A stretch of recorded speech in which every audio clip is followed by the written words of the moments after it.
সবাই ৭২-এর সংবিধান নিয়ে কথা বলে।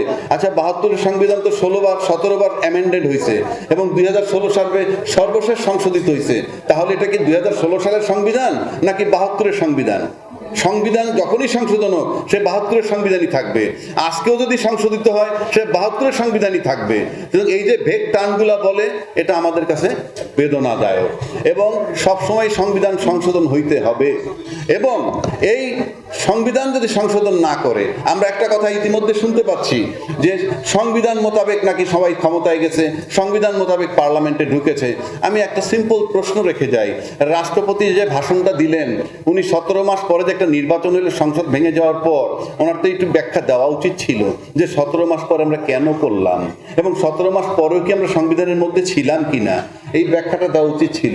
২ নম্বর, একজন স্পিকার আমরা খুঁজে পাইনি।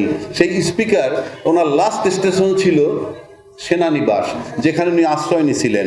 এই বর্তমান সরকার ক্ষমতা আসার পর তারা অনেক দায়িত্বশীল কাজ করেছেন।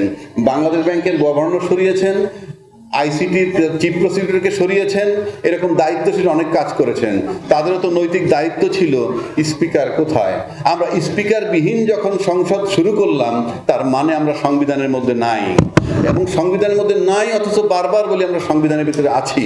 এই প্রশ্নগুলোর সমাধান আমাদের দরকার।